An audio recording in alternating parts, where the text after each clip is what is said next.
We are going to bring to you right now via Zoom. Those of you who've lived in the Valley a long time will certainly remember this name. It's Jeff Halstead, a retired Fort Worth police chief, but you remember him, no doubt, during his many years with the Phoenix Police Department as a lieutenant. And so I don't know whether to call you chief or lieutenant, but Jeff, thank you for joining us today. Good morning.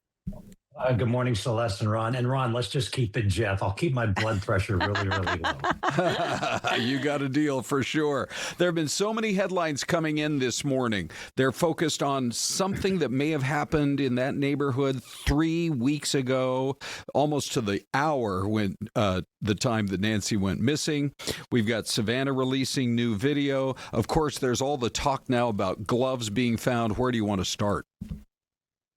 All right, let's start with the investigative process. So there's been a lot of questions about the delay in the video getting released. This is not an intentional delay by any means. Law enforcement is sometimes restricted from getting quality data from these older pieces of technologies or working with our tech partners in order for us to get it. Now, remember, it has to go through a specific systematic screening for relevancy and for inclusion as evidentiary in nature. So that takes time. As soon as they got it, they released it, with the strategic mission of generating more public leads. Because Ron and Celeste, as you all know, in the Valley, our most high-profile crimes were solved from public tips. And it's absolutely imperative that our media partners are working directly side by side, and you are, but now there are going to be systematic and strategic releases of more information as they start honing in to the time, possibly a vehicle, and possibly an area, and they're going to generate some great tips from that.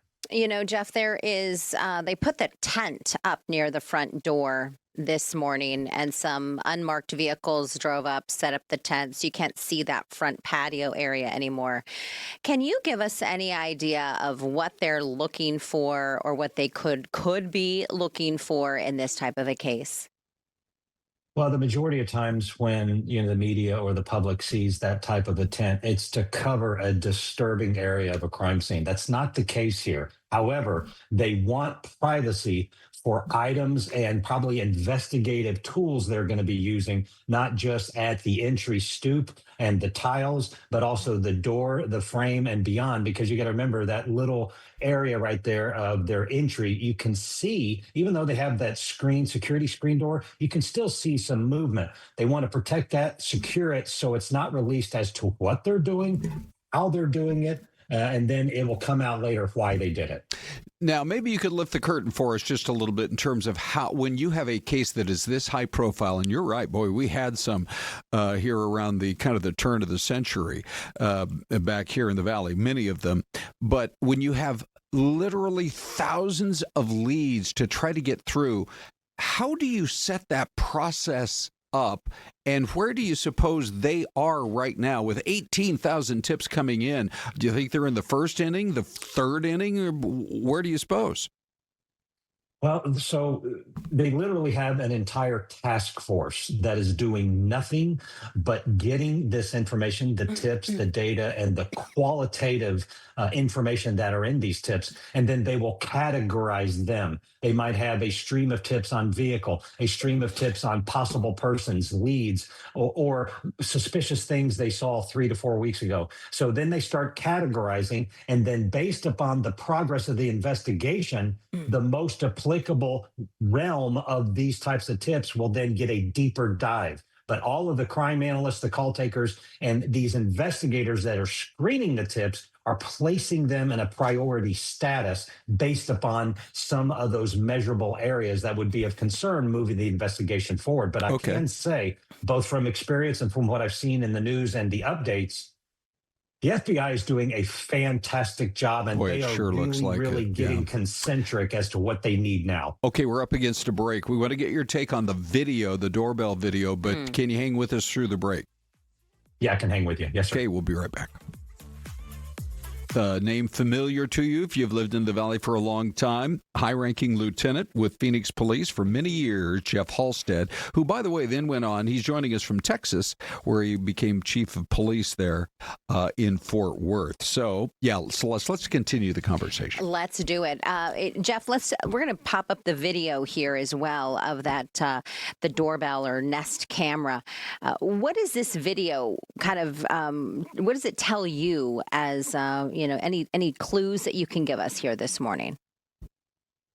Couple of things that are very important. When the suspect is initially coming up to that archway, you immediately see their head dip and look down to conceal, even though they have a ski mask on, they're concealing their identity. So they probably had advanced knowledge of that camera being there because it was instantaneous. The second one is definitely not a professional. The manner in which they're carrying the holster is not even made for that weapon, but also there are specific identifiers. And I know a lot has been talked about the backpack, but these are absolutely critical. What's going to come next is probably a sizing profile from the FBI or some of their crime analysts. They're going to get an estimation on shoe size, height, and weight, and some other build perspectives. And then I wouldn't be surprised if the tip starts slowing down when they start taking an AI assessment of the ski mask and some of the different eye and mouth shapes. They can come up with some kind of a draft or a sketch of potential suspects. A lot more is going to come from that video. Yeah, we've had experts come on, and various ones have given their opinion as to whether or not it looked like a professional job. But I don't want to call the guy bumbling, but just the fact that he came up and tried to put a plant or some leaves up against the camera, it makes you wonder, what did he have in his backpack?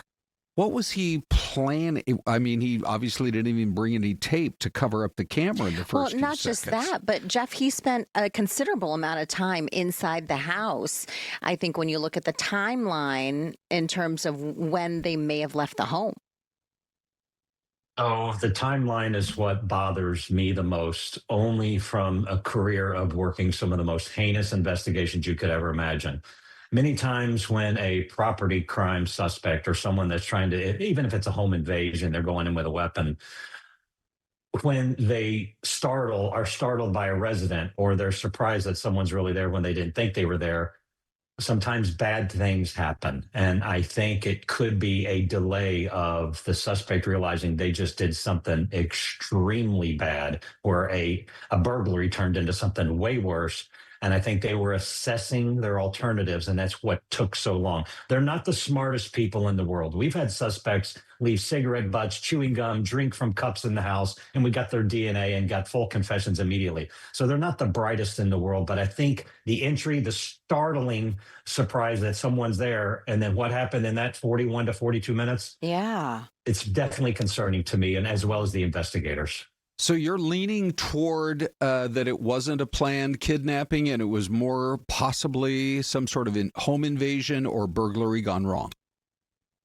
I think if it was a planned kidnapping where the motive was going to be get them as soon as possible and initiate the demands for ransom, it would have been way faster, and they would have never went to TMZ or some other way of trying to demand money. And they would have definitely given proof of life very, very quickly. Otherwise, it sounds like it's bogus. So, and also with many of the intentional kidnappings, it's not just one person. Remember, she could not move as fast as probably kidnappers would want her to move. There would probably be two or three, a driver and then two plus to carry her out. I didn't see that happening on any of the devices so far that's been released. You know, you brought up AI. That is what a lot of people are saying. That's really what's going to help crack the case. I mean, obviously, you mentioned the leads, the phone calls, the tips from the public are really important.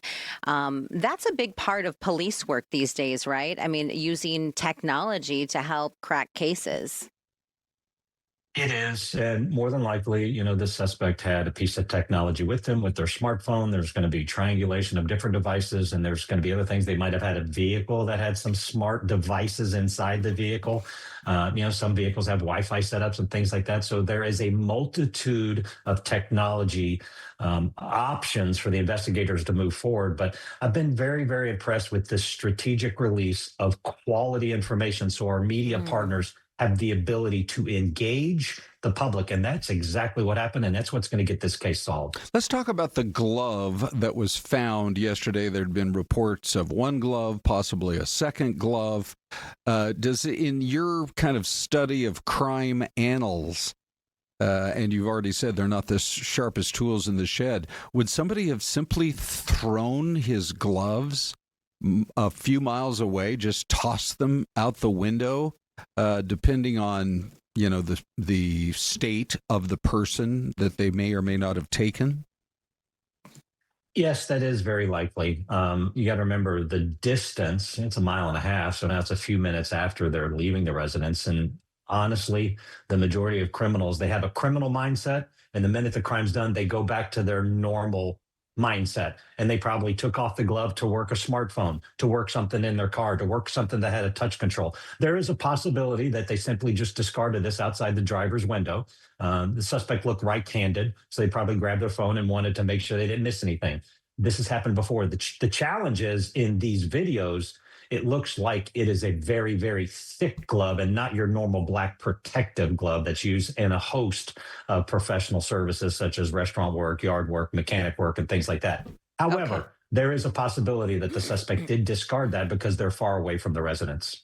So, Jeff, we have a question in the chat for you. Buddha Sheep says, how do we know how long they were at the house? How did the timeline get established that they were in the house for 40 plus minutes? Yeah, that would be great releases, both from Pima County Sheriff as well as the FBI, on the technology systems at the residence, such as the garage door opening, the garage door closing, and then when the doorbell camera was removed, disconnecting it from the server, as well as the other like smartwatch and the pacemaker connectivity. So that gives them a great qualitative timeline that is backed by technology. And these technologies all have the US timestamps on them for the exact time measure. So they can get very, very specific on that time frame. But that's a great question. There is a lot of people who say, okay, we believe maybe this wasn't just a one-person job. There were other people involved. Is there any way to tell from kind of just hearing some of the bits of information that coming through? I think one of our reporters out on scene said the back door was open, and then you have this situation at the front door. Do we know, or how can you tell whether or not there could have been more people involved? Well, that would be on the interior camera perspective, and then an assessment of the crime scene for the exterior, looking at various footprints. But keeping in mind, they have to now exclude any service personnel, people that clean the pool, trim the bushes and things like that. So they have to look at different aspects of this. This is very typical. We're not releasing any secrets about this. That is just standard investigative and routine police work. With that said, right now, it looks like this could be a lone operative. Many, many times when there's more than one, someone's heart is going to get soft in the other suspect and they're going to snitch. That hasn't happened yet to the best of my knowledge or from anything that I've seen. But in these heartfelt images, that's going to turn your softer suspects into snitching and trying to become a state's witness and get out of this investigation. And then they'll turn on the lead suspect. Totally fascinating. Yeah. All right, Jeff, we're going to keep you on speed dial. First of all, because you spent many years here in the Valley, there are plenty of cases that we would love to get your opinion on for sure. And so now you're a criminologist with Genesis. We sure appreciate your time and hope we can call on you again in the future. You can. You guys are my home team when I come back, and I watch the news when I get back to the Valley. Oh, we're Ron and so Celeste, glad.